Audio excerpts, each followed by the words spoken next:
to episode 11 of Qatsyr Harvest. This is our review of the upcoming ingathering of God's covenant family. It is scheduled, as we have deduced from all of the clues that God has provided to us, for 7 years before Yahweh's return with his beloved son Dowd in 2033, which is year 6000 Yah, making this Shabuah that will be celebrated with this river of light going from earth to heaven, gleaning the members of his covenant family as we commence the time of Jacob's troubles on the 22nd of May, 2026. In other words, just 15 months from the time of this recording. And we would love to have you join us. And the best way for that to occur is for you to listen and to learn what Yahweh your God has to say. Now, as a result, we are recommencing where we left off, and it's a good spot for a break as we continue this presentation, because we're about to review what God has told us thus far about Shabuah, so that we again can go about this process of transferring what we learn from our Creator, from our short-term to our long-term memories. The more we hear things, the more we think about them, the more likely it is that we can retain them and own the material, and the more we come to know and understand about Shabuah, the better prepared we are to capitalize upon it. So the festival and the harvest, if you will, of sevens, of 7/7, is an appointment with God. It is to be observed and proclaimed forever.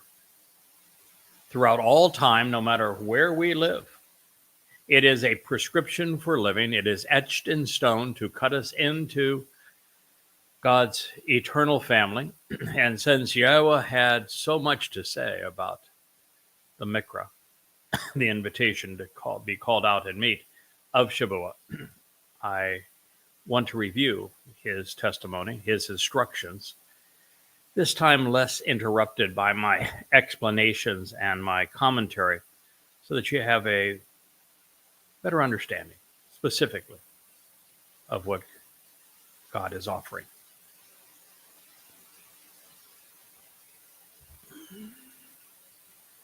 Then you should take this written communication into account, focusing on the scribed content in this book, so that you can proclaim and explain on your behalf the means to contemplate the consequences of wavering or delaying, and as a result being left behind on the Shabbat and during this week. Well, those of you who've been listening to this program up to this point probably know that it's impossible for me to read anything from the Word of God and not comment on it. And I'm not going to make an exception here. I am going to try to explain this the best I can so that it resonates with you. I am convinced that without the explanation, there are so few that will actually appreciate what God is offering, the nuances of his presentation, that much of it would be squandered. And I know this because this testimony has been available in the Torah, in the heart of the Torah, for 3,400 years. And until this point, no one has understood it. There was no one preparing for a Shabuah harvest. There's no one that knew when it was going to occur. There was no one who could explain any of this to you, because absolutely no one understood it.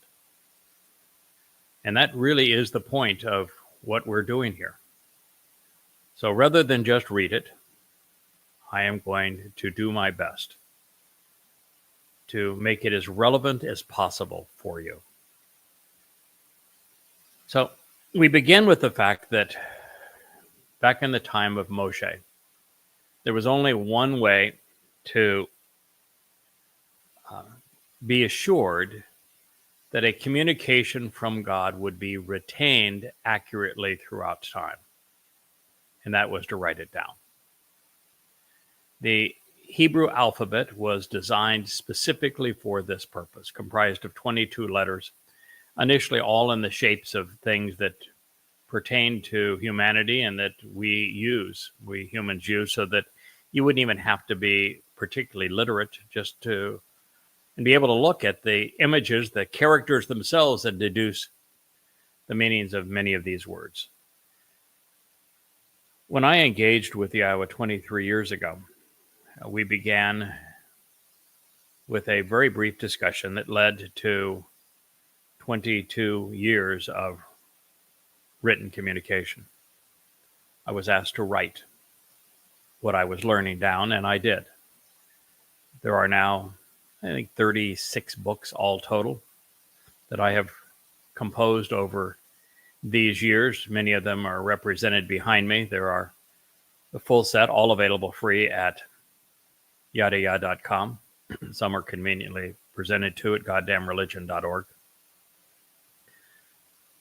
And by writing everything down, what we provided was the ability of readers to do what had never been done before, to experience an amplified translation where the most important aspects of what God was conveying to us were written in bold, followed by a parenthetical where the most general sense of the Hebrew term, separated from the prepositions and conjunctions and with the stems, conjugations, and moods removed if it's a verb, so that you would be able to look up that term as it is transliterated in any online search engine and verify the translations, the authenticity of these translations for yourself. Something that had never been provided previously. And that was a huge advantage of the written text. And another advantage of the written text is I could be held accountable. And not just held accountable, you could go with me on this voyage of discovery. You could read what I knew at that time, 22, 20, 18, 16, 14, 12 years ago, and then see how our base of knowledge grew and the breadth of our understanding multiplied, such that we, in fact, were harvesting conclusions and gleaning insights from the Word of God at a ever escalating pace, such that there were thousands of profoundly important and unique insights that no one had ever perceived before, much less shared. And that as we reached this point, as we near the time of the next harvest, the rate to which we were able to understand what God was conveying grew exponentially. And we came across some of the most profound, in fact, not some of, the most profound discoveries in human history. One of them was so buried under religious rubbish, both by Jews, Christians, and Muslims, that I think it became the greatest discovery ever. And that is that Bar Kokhba, Jesus Christ, and Muhammad are not messiahs. The actual Messiah is Dode David, anointed 3 times by Yahweh, symbolic of his 3 lives, and that Dode David is the Son of God. He is our king, and he will return as our king. And most importantly, he volunteered to fulfill Pesach, Matzah, and Bikurim in year 4000, 1,000 years after he wrote the only eyewitness accounts of precisely what was going to happen in 33 CE. He even visited Daniel in Babylon as Gabriel, God's most capable and competent man, and told him exactly when he was going to arrive to the day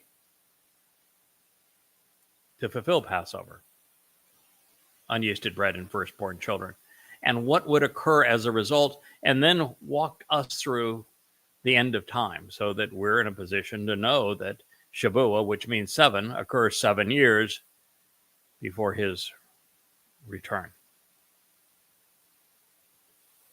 We found so many profoundly important insights along the way. And just a matter of a couple of months ago, Yahweh spoke to me again and said that, thank you. You've done an okay job there, kid. You've written a lot of books. The books are good. But the marginal utility is on another book isn't going to make a lot of difference. It's time you speak to my people. And I'm sharing this with you because God began this by saying, then you should take this written communication into account. I did. We did.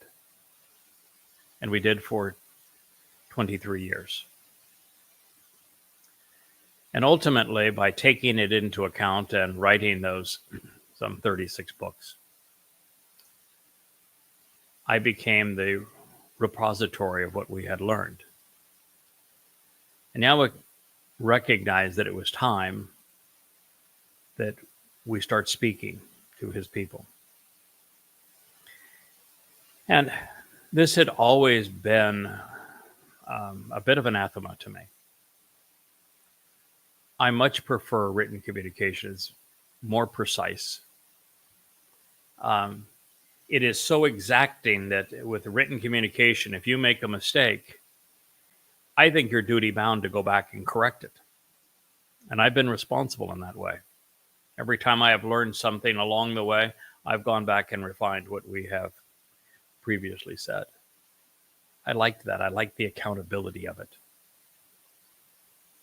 I like the realization that anybody can access it anywhere in the world. And there's wonderful translation tools that if you aren't like the majority of people who can read and understand English, then you have other options. And it gave you the ability to validate everything that I was saying. And I love words, and the written word is a exceedingly precise and it's a very intelligent medium. I think the greatest invention in human history is written language, far and away. It enables not only those of us who use it effectively to grow in our understanding, but also to pass it on to others. But we've entered a new era where now the spoken word is every bit as enduring as the written word, maybe even more so with electronic medium that's provided by the likes of Facebook and YouTube, X, though it's a bit of a jungle out there, Rumble, which is a bastion of free speech today. They all provide a legacy of whatever we have recorded. And these are all live streams. I'm live streaming right now to 4 YouTube accounts, a Rumble account, an Odyssey account, a Facebook page, and to X. And you'll be able to access any of these things, any of those places, and listen anytime that you want. So the spoken word now has more legitimacy. It has an enduring nature to it. You can hold me accountable. You can hold the one I speak on behalf of accountable. And we both want that. But there is a huge advantage to the spoken word. And if you look at the development of the Torah, this is even acknowledged in the Torah. Bereshith Genesis was dictated by Yahweh to Moshe because he was not there during creation or during the flood. He was not there during the narrative with Abraham as the covenant was explained, or with Jacob as the children of Israel were born. He was not there during the episode in Egypt until the very end. And so Yahweh dictated that, and it was all written down, and the first presentation of it was in writing. Then we go through the next books, Shemoth, which means names. We move on there where Yahweh introduces himself to Moshe and to us through him. And we move into the book that I'm sharing from right now, which is Kara. It means to call out, where these prescriptions for living are presented. And in both, what we find is that God is speaking to Moshe, and Moshe is writing these things down as they're being lived out in the lives of God's people. This is very much an experience that is shared between God and those who are benefiting from what he has to say. It was a time of expansive growth in their knowledge and understanding, very much like what Yahweh and I did. We began with a wholly written account as I was trying to explain the great threat of Islam against God's people per his request, and then the great cover-up and counterfeit of Christianity, which there are now 10 volumes explaining both of those journeys. And then into and throughout his Torah and prophets, as we lived this material together and grew together in our understanding. And then you have Numbers, Bamidbar. It is about bitter betrayal. Whether it's the adulterous woman, whether it's the meltdown of Miriam, where she said, we too speak for God. And God said, no, you don't. Whether it's the story of how the red heifer, the Adamah Parah, resolves the problems of the adulterous woman, whether it's the ultimate meltdown at Meribah, which is a horrible place for God's people, the story of the spies and their betrayal of trust. After this tremendous period of growth and insights and working and living together, we experienced a horrible internal rebellion. Significant numbers of even the closest contributors heretofore were lured away by a psychotic, clinically tested psychotic woman. And so I had the exact same experience as the order of the Torah is laid out. And then God says, we're going to do Devarim next. See, Devarim is entirely Moshe speaking to us as he was inspired by Yahweh. And Yahweh turned to spoken communication, knowing that that was by far the most effective way of reaching inside of his people, trying to get their attention, helping them understand, because with the spoken word, there's inflection. And it's not being written in some place, a distance where you can't really see the intensity, the pace, the dedication of the writer. But with the spoken word, particularly with these live video blogs, there's no place to hide.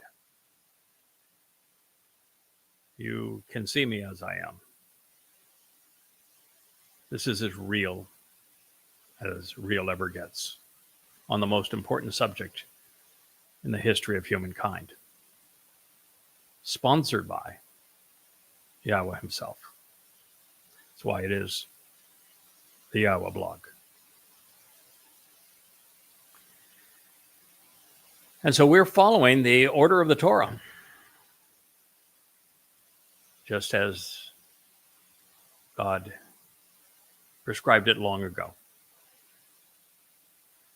So then you should take this written communication into account, focusing on the scribed content of the book so that you can proclaim and explain.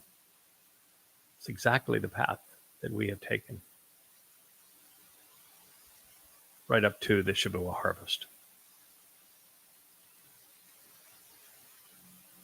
It's apparent that the children of Israel never took these words to heart, never processed them mentally, never understood them, never applied them. And therefore, the only reason for writing them down was for us today. Therefore, I look at it just a conversation like this in the Torah and realize it has to be prophetic because there was no reason for God to say it to people who weren't listening to him, who never acted upon these words and didn't even know what they said until this very moment. That means the Torah was written in large part such that I could reintroduce you today to your God Shem, Yahweh, to your God's Ben, Son, Dod, to the one who fulfilled Pesach, Matzah, and Bakodim, so that we could benefit from Shavuot. That is why we're here. God says, and it's on your behalf. And that you should use this as the means to contemplate the consequence of wavering or delaying, and as a result, being left behind. You would be hard-pressed to apply this to the Exodus, because of those to whom Yahweh revealed these words and Moshe wrote them down, only 2 of 600,000 would make it into the promised land, would complete the journey. 2.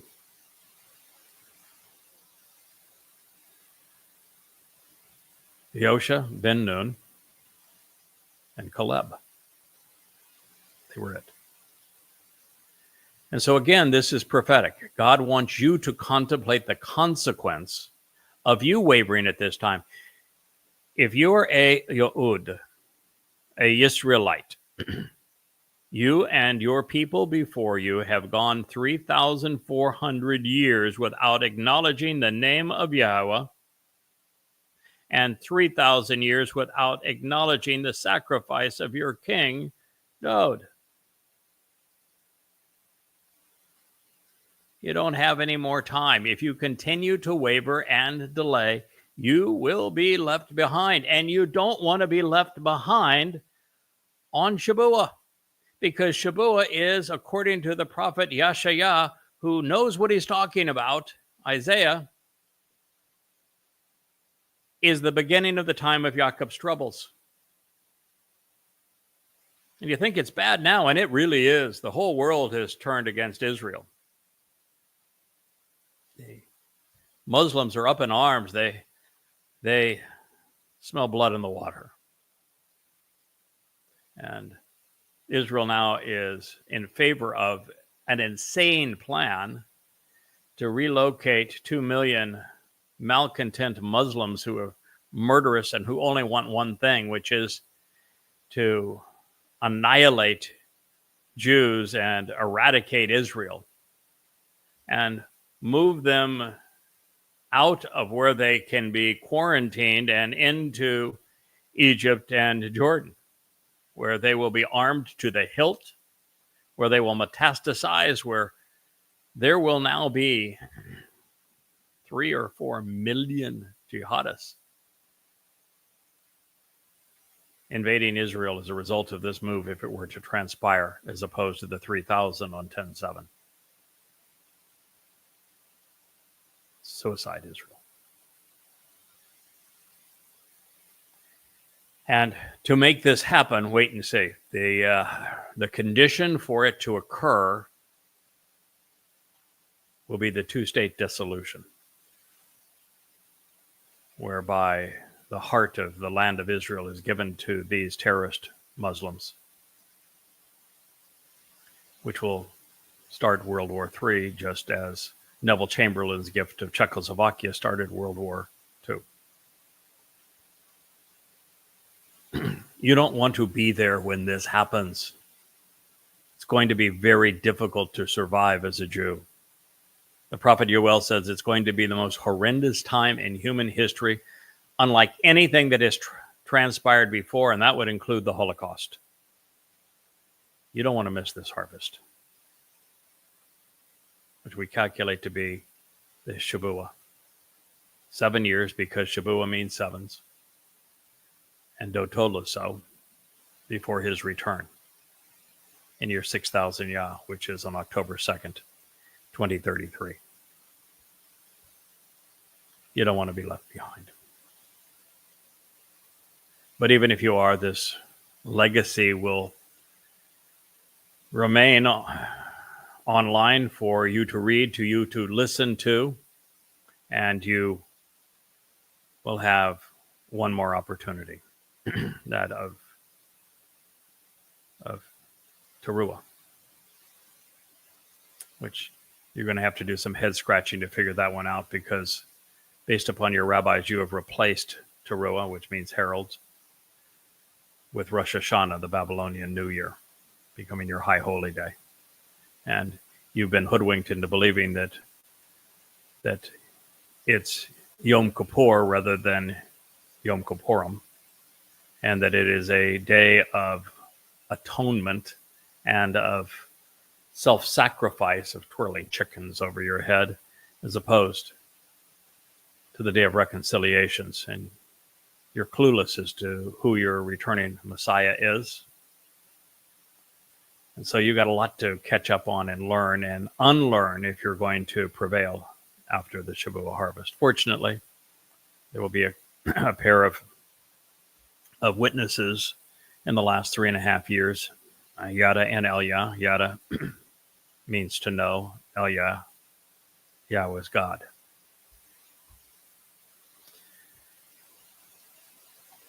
Left behind on the Shabbat and during this week. Now that is really telling, because the Christian church, the most popular lie in the history of the world, confiscated a single one of the 7 Moed Mikre from the list that God had prescribed, and would rename Shavuot Pentecost. And yet it is a celebration of the Shabbat, and it is fulfilled on a Shabbat, just as it was said here, on the Shabbat.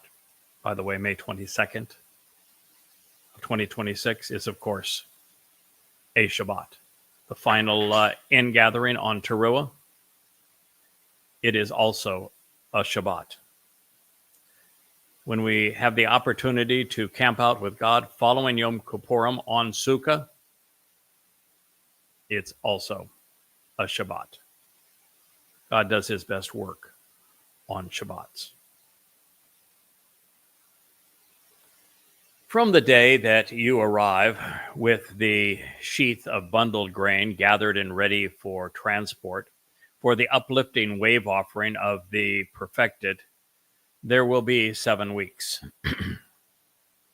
You know what this represents. This is Kara, by the way, 23:15.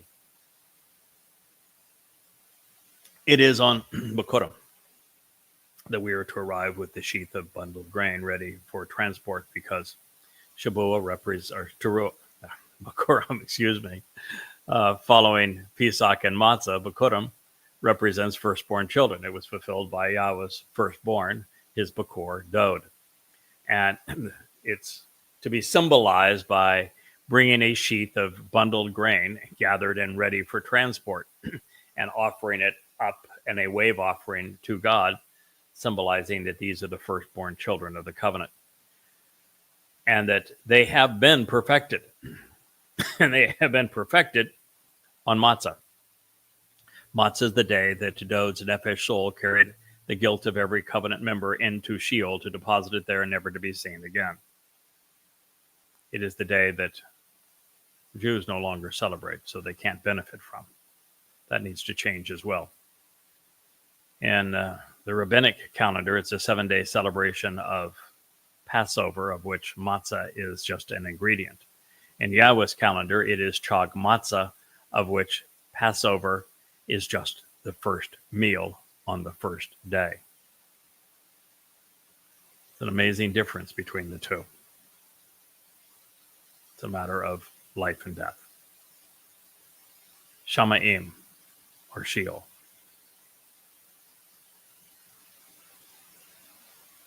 And it says there will be 7 weeks. This means that it's 7 sevens, 49, plus 1 from Matzah, or 7 sevens from Bikurim. 7 is important because it is the number of total Moed Mikre. It is important because there are 7 1,000-year eras from the beginning of the time that humankind was cast out of Gan Eden to the time we re-enter the garden on Sukkah and then experience 1,000 years camping out with Yahweh. 7. It represents 6, which is the number of man, created on the 6th day as a carbon-based life form with the atomic number of 6. Plus Yahweh, God, who is one, equals God's idea of the ideal result. 7. And of course, this harvest that we're speaking of is 7 sevens. God's explaining the name. And it occurs 7 years before his return. Meanwhile, into perpetuity and forevermore, the evidence is provided within the enduring testimony. That's a lot to deduce from a single word, ad, but ad and ed and edah are all directly related. Ad and ed are actually spelled the same way. Edah is just the feminization of the term. And it conveys all those things. Meanwhile, into perpetuity, forevermore, testimony, witness, enduring, restoring. If you were doing this translation instead of me, and you wanted to say, I don't like all of those things, I think that we can just pick one of them and that would be easier to read, then you could do your own translation. I don't like to shortchange God. If a word conveys all of those things, I think it's important that we know all of those things. So meanwhile, into perpetuity and forevermore, the evidence is provided within the enduring testimony and restoring witness. To consider the ramifications of hesitating, equivocating, or vacillating during the week and unto the 7 Shabbat. Now, this is actually a very insightful phrase because the week is actually Chag Matzah. And if you were to celebrate Pesach and not follow through with the rest of the week and observe as it was intended and benefit from matzah, then you would be in a horrible place because that's the worst possible outcome. Under those circumstances, your soul would become immortal, and yet it would be stained with religious and political guilt that's not resolved on matzah because you don't celebrate it. And so rather than becoming firstborn children, you would be dispatched forever into Sheol. That's not a very good outcome. So it's really important to stay through the process. The other relates to the rebellion that I mentioned. That to be part of God's family, you can't get part of the way there. You can't even have done a wonderful job up to a point and then decide to rebel and go a different direction. You either see it through or you're not deemed as loyal, and God does not do well with disloyal people. So you need to see it through. No equivocating, no vacillating. The path is straightforward. God is straightforward. He's dependable. He's reliable. He tells you what we ought to do, and it is our responsibility, if we want to be with him, to do it. And of course, the 7 weeks speaks of what we're doing. And we're supposed to do this until the 7th Shabbat. Again, pretty hard for this to be the day that commemorates the birth of a Christian church, which gathers on a Sunday, if it is a celebration of the Shabbat. But why would you let a detail get in the way of our religion?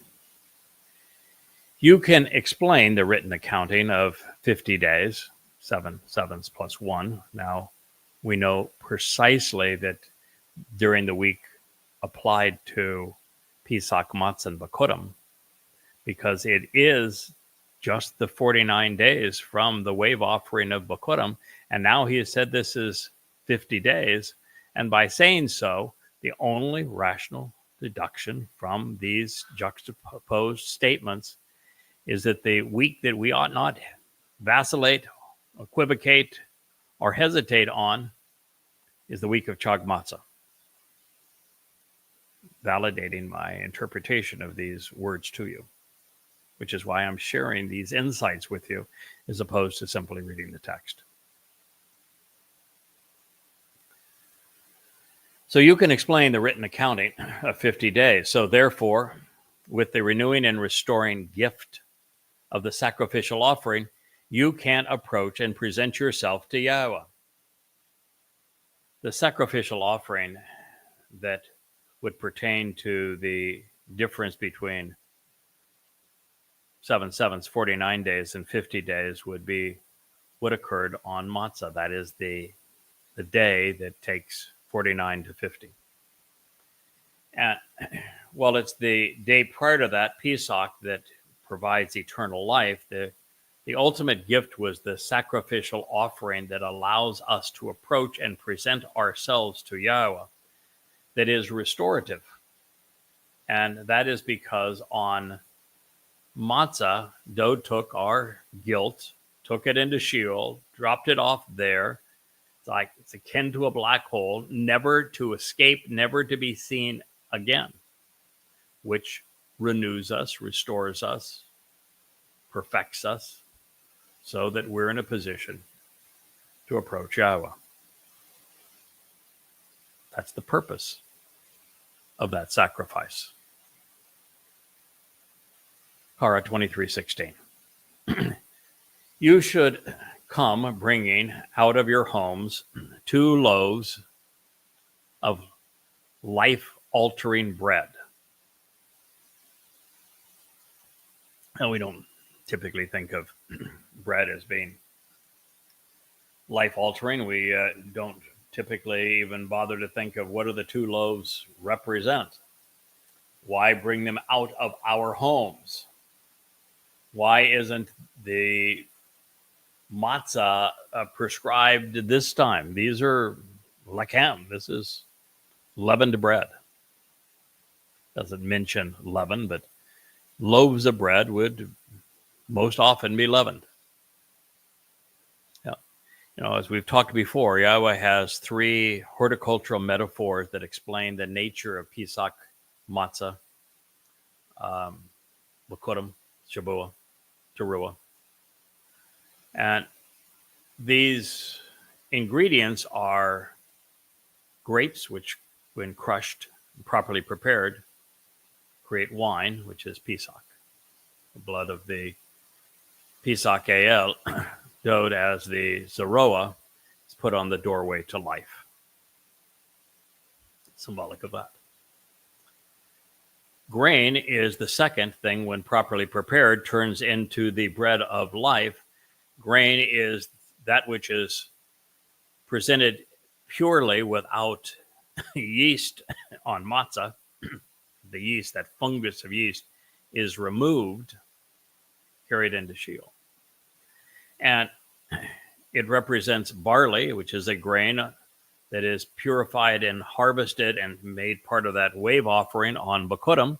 And it when we reach Shabuah, it is a harvest of standing wheat, standing up, strong, mature, ready to be harvested. And the third ingredient, the third item that, when properly prepared, crushed, serves our understanding, are olives. Teruah is an olive harvest. And olives become olive oil, which is a ultimate form of enlightenment throughout time, and also the means to anoint souls. And could even apply then to Yom Kippurim, where the one anointed by Yahweh on 3 occasions with olive oil, and even we are told that Yahweh used his own special anointing olive oil for Dode even a 4th time. And it is Dode who is returning, our Messiah.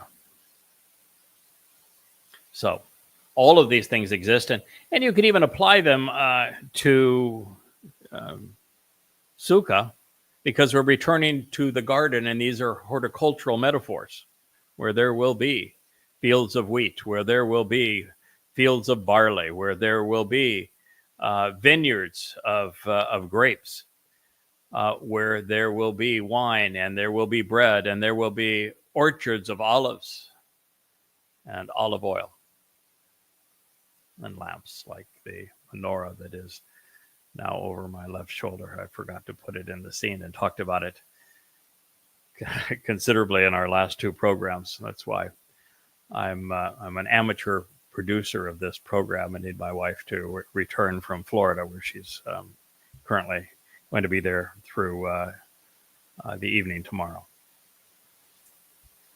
So you should bring out of your homes 2 life-altering loaves of bread, lakem, as an ascending wave offering, a double portion for a tenfold enrichment and empowerment.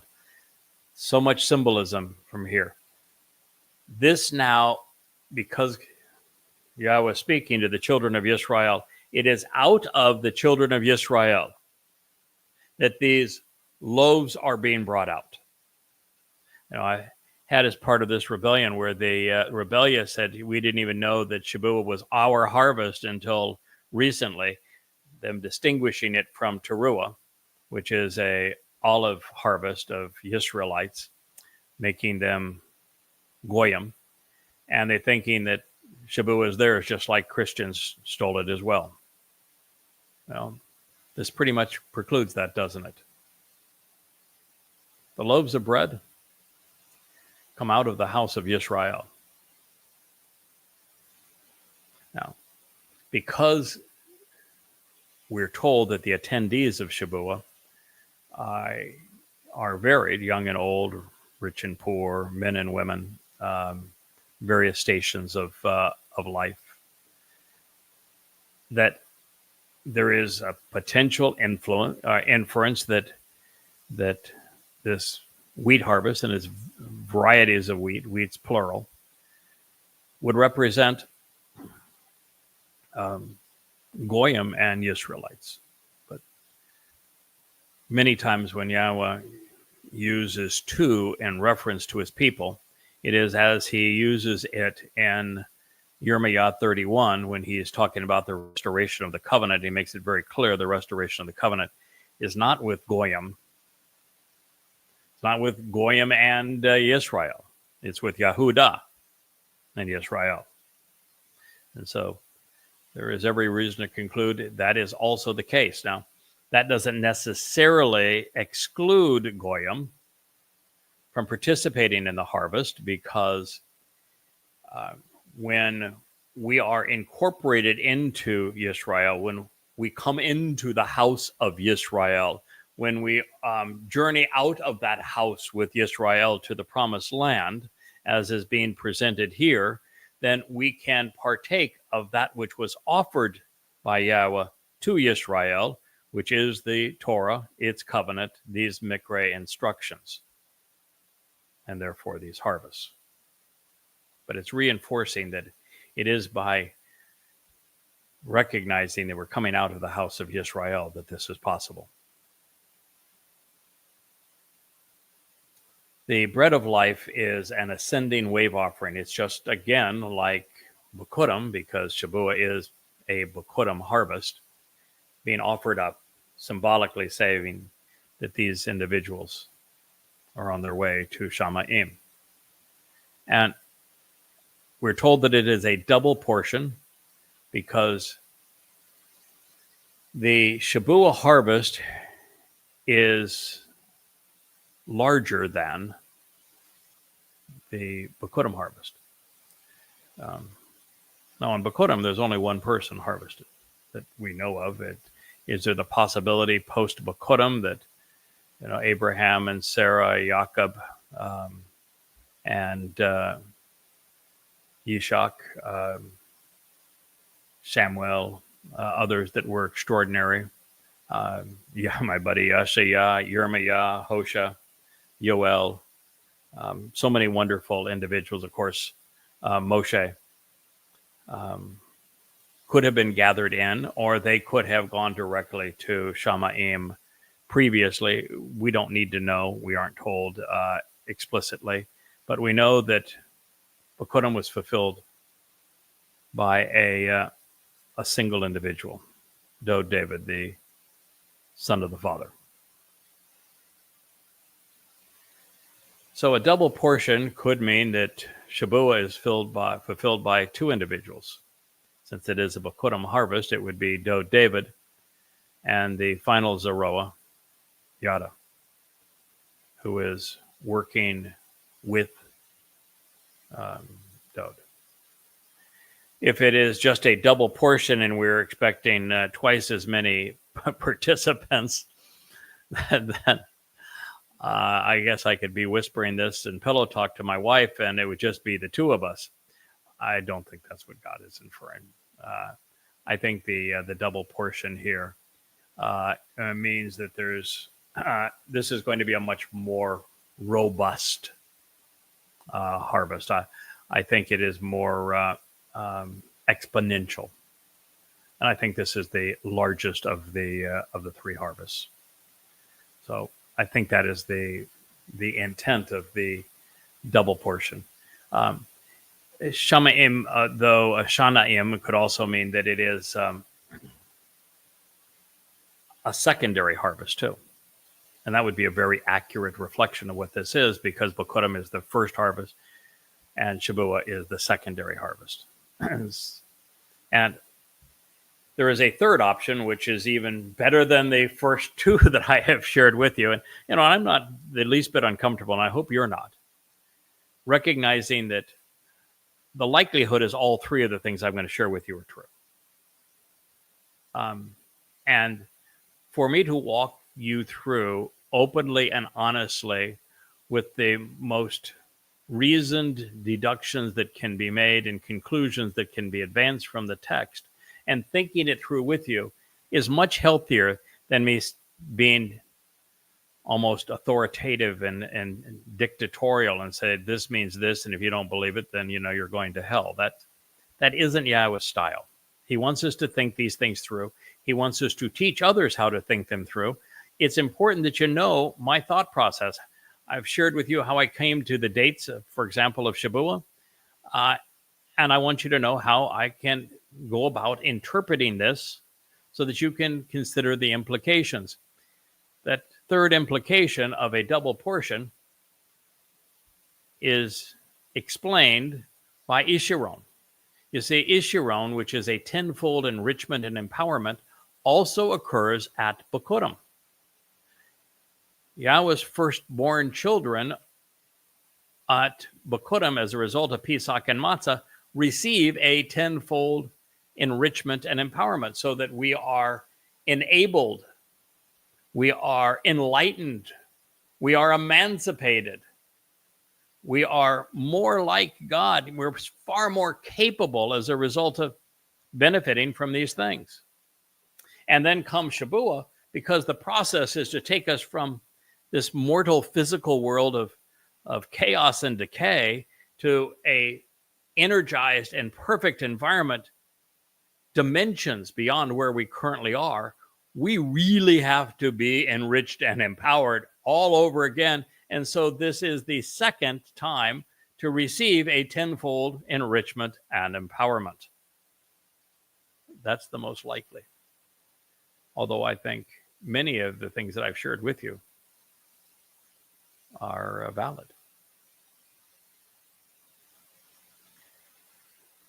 They should be comprised of, and this is now the loaves of bread that he's talking about that have been brought out of the homes of Yisrael, of fine flour, baked with chametz, with yeast, for firstborn children, Bikurim, to approach Yahweh.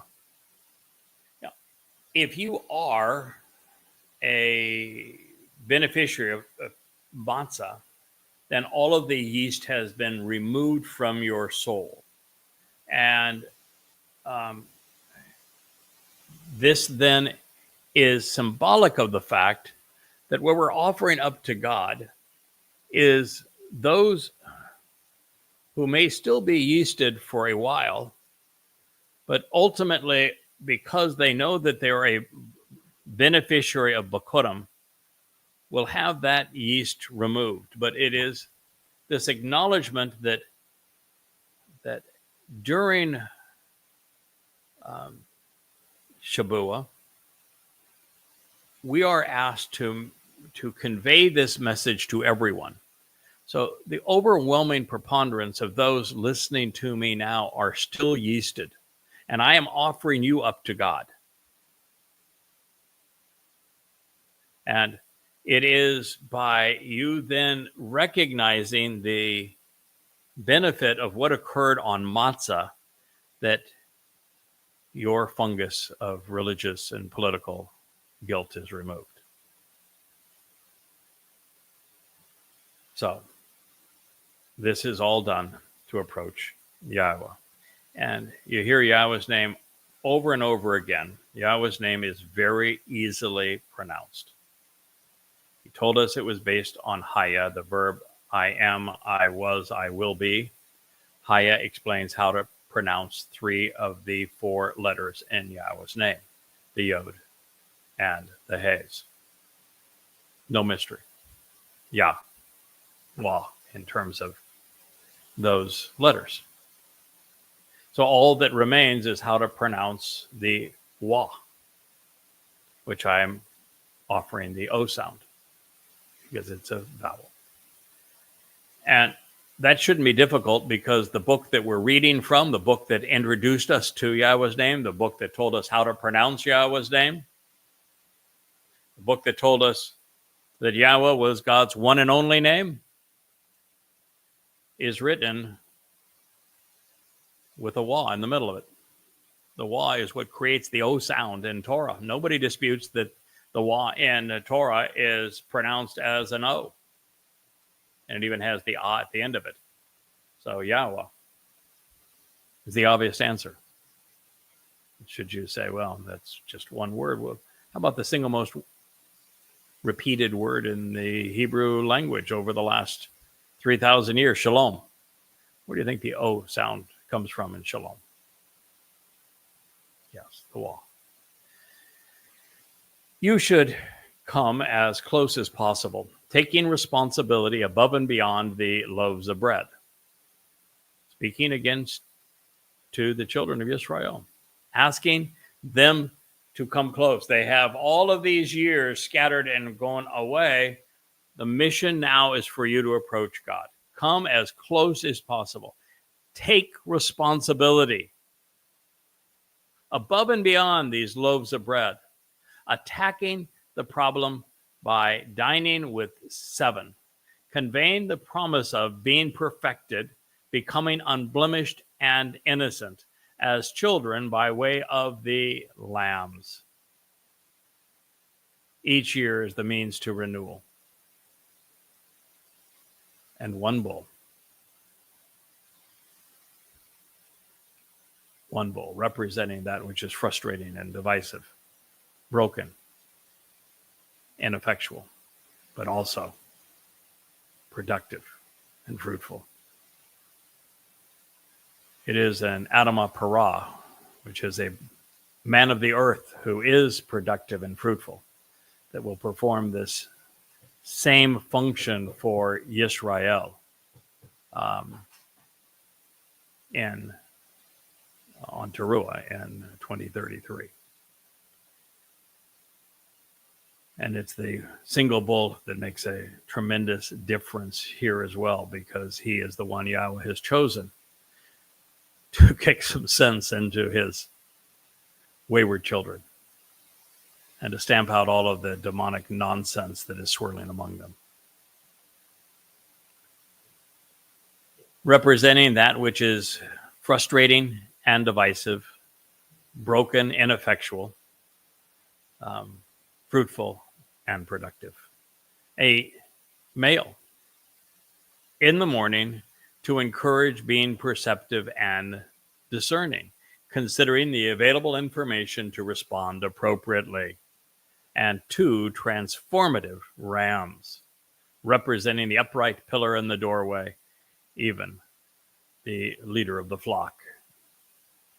Though David served as the Pesach El. El is the term here. He not only provides the doorway to life, he is the leader of the flock. And it's his blood that was smeared on the upright pillar, forming the doorway to God's home. They will exist as a means to become acceptable and to ascend to Yahweh. Their gift is offered freely to you and is poured out by them by the feminine manifestation of the fiery light, Isha. Ish is fire. Isha is fire, but with a feminine aspect to it. Only so much we can make about masculine versus feminine endings, but that is the most correct rendering of the word would be fiery light, and fiery light, knowing that in this case there is the feminine ending, most likely conveys the fact that when Yahweh conveyed his nature to his people, he used Ish, fire. That's Yahweh's a spiritual being. The closest thing that we know that's equivalent to spiritual energy is fire, because you see, fire transforms that which is decaying and physical into that which is illuminating and energy-based light, just as we on Shabua are enriched and empowered a second time, done so also exponentially. This is the concept of what the light provides. And we become a uniquely welcoming and pleasing spirit of acceptance, reconciling the relationship to approach Yahweh. Fire also purges guilt, so that any fungus that was remaining in those loaves of bread is incinerated at this time. This is very much like what Yahweh is going to do with his people when he, this final remnant of his people on Teruah, who didn't make the Teruah harvest, the end gathering, the previous night, so that they're pleasing and acceptable, so that they can welcome Yahweh back into their presence. They must too be purged by both water and light, which is the entire purpose of the sacrifice of the Adamah Parah. You should prepare and provide just one, a singular satar, or a scapegoat to depict demon-possessed beings to be overcome to prevail, and also representing Elia, who was the man who was most identified with the wearing the furry coat of a goat. And it is Yahweh who is the most outspoken critic of Israel's propensity to be religious and political. And that is why he's coming back, as no one spoke more powerfully against the religions and politics of Israel than did Elia. And that's something to think about, Israel, particularly since so many of you are political and religious, that the very prophet that you are expecting to return was God's most outspoken critic, damning religion and politics. There's only one reason he would ask him to come back at this time. And that the scapegoat is for going astray, for having missed the way, for having been wrong. And the two lambs, the sons a year old for renewal each year, serving as a sacrificial offering for consumption during the feast to reconcile the relationship, completely finishing what was required to pay the debt and to make amends, reestablishing rapport. Kara 23:19. Now, in this particular case, and in every case of the sacrifices, what we find is that they are consumed by the attendees. Yahweh is not asking you to give him a bull or a goat or a lamb or a ram. These are festival feasts. They're chogs. And as a festival feast, we dine together. And it's interesting that the human mind functions best on protein. And so we're able not only to think more adroitly, supplied with protein, which Yahweh needs us to do, but the very fire that prepares this meal provides warmth. It makes the meal safer for us to consume, and it enlightens all of those around. So there's a lot going into this particular metaphor, and we're told that it makes it possible for those who have missed the way and have been wrong up to this point to have their relationship reconciled with God, reestablishing rapport. And so then the priest should evaluate and waive the bread of firstborn children. So again, we're reminded Shabuah is only possible because of firstborn children. It isn't a separate ingathering all to itself. It is based entirely on what Yahweh and David accomplished on Pesach, Matzah, and Bakorim, which makes Shabuah possible. So then the priest should elevate the wave offering of bread of firstborn children along with them as an uplifting wave offering before the presence of Yahweh. Along with the two lambs, they will be set apart and purifying to approach Yahweh in conjunction with the Kohen. Now, there isn't anybody within Israel today that would know if they are a descendant of the Lowy and therefore Cohen or not.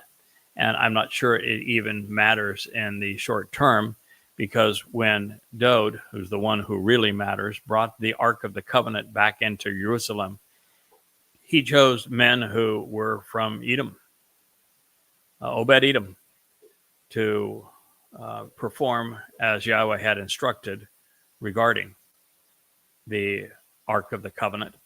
And so it is wholly appropriate for Yahweh and Dod to have selected the man Yashaya identifies as the man from Edom to serve in this role for you at this time. He's going to officiate the Shabuah harvest.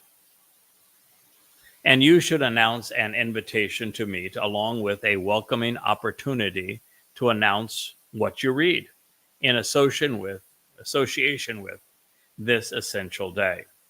So Shabuah is essential. We spent an entire program on what that means. And we considered all of the elements that would help us better appreciate the true nature of essential. And so it is essential for many reasons. And one is to make certain that upon the homecoming and family reunion, where Yahweh endowed return on Yom Kippurim, that there is a welcoming audience there. And so, however many more join as a result of the ingathering of Teruah, or the sacrifice of the Adamah Parah, and are there as a mortal remnant, all to the good. But at this point, it's a lay down hand. Yahweh has prevailed. We have prevailed. It exists as a set apart Kodesh. Kodesh means that it is uncommon. That means that very few people relatively are going to partake in it. You are never going to see an association with the Yahweh blog or these Facebook or YouTube pages and channels, the X presence, an enormous audience. We are only going to appeal to about 1/3 of Israelites and about 1 in a million Goyim. That is the target audience. And we're not here to elicit big numbers. We're here to convey a big message. What you choose to do with it is up to you. Delivering it to you is up to us. We're going to do our job. I hope you do yours. So set apart means that it is unique, it is uncommon, it cannot therefore be religious or political, because those things are very common. They are the most common things amongst men and women. So it exists as set apart, special, not ordinary. And it is a mikra. Therefore, it is one of the 7 mikra, invitations to be called out and meet with God, to proclaim the word, to read and recite, for you to approach. You should not endeavor to perform or accomplish any of the work, service, or duties of the Malaka, the spiritual counselor, and the heavenly messenger. Malaka is how we ended the last program. I said some things that were perhaps controversial for some of you. I have since found that everyone who is part of the covenant family and listening to these shows understood exactly what Yahweh was saying through this process. But when we look at Malaka, the very first thing that should come into our mind, and something I hinted at but didn't convey in our last program, is that we are told in the book entitled Malachi, which means my messenger, my heavenly messenger, my spiritual envoy. We're told in the last chapter that Eliah will be one of the 2 witnesses. So wouldn't it be appropriate for Yahweh to use the same term to identify the other witness? It is out of the book of Malachi, and Malakah is based on exactly the same word, Malak, spiritual messenger and heavenly representative. And in this case, it is where Malachi is my spiritual messenger, my heavenly envoy. Malakah puts the feminine AH ending to Malak. And we talked about that for a number of reasons. One is the head and heart that we learned from Yahweh analyzing the difference between Adam and Chawah in the garden. And if you notice, Chawah had been the chatty one. Her actual name means to speak out, to express. And so her name means to speak out, and Yahweh said she would be coming from the heart. And we recognize that's the difference between the written word that has preceded this and the spoken word, which is now what we are conveying to you.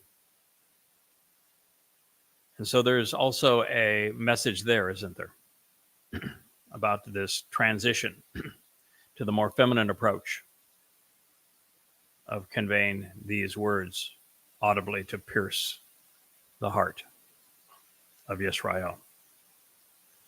And in all of human history, according to Yahweh, there's only one person who's been the beneficiary of his 7 Ruach. Ruach being a feminine term.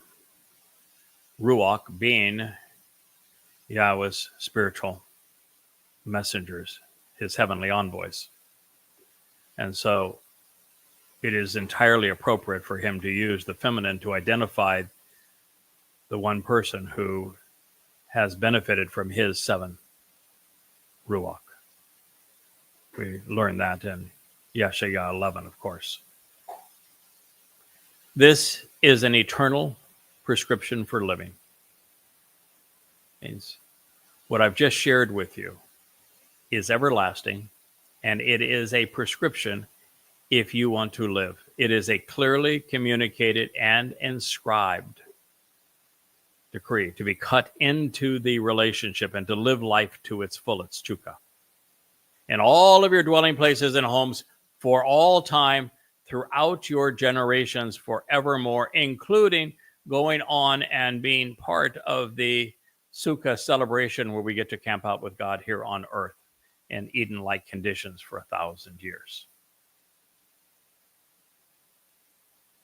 That's a lot to absorb, isn't it? It's a lot to process. Almost all of it contrary to what the religious have been told, what people have come to believe. Radically different than the interpretations of this text that I don't think have ever actually been interpreted. They've been available to read, but no one has understood them heretofore. This is the Shabuah harvest. This is how we prepare ourselves for it. This is what God is offering and through whom he is making it possible. And this is his proclamation of its influence on us forevermore. I think this is a good place for us to conclude this, the 11th episode of Harvest. We will commence from where we left off in episode 12, which I suspect will be tomorrow. I'm spending most of my time writing the commentary on Devarim, Deuteronomy 7, which has been an exceedingly informative presentation by Moshe speaking on behalf of Yahweh as to what God expects from us when we are confronted by those who are misrepresenting him. And I will share those insights with you as I complete them over the next few days. So I very much thank you for listening to this presentation of Qatsyr Harvest, this being episode 11. I appreciate you inviting us into your home and for listening to what your God wants you to know. This has been the Yahweh blog, and I am your host, Craig Wynn.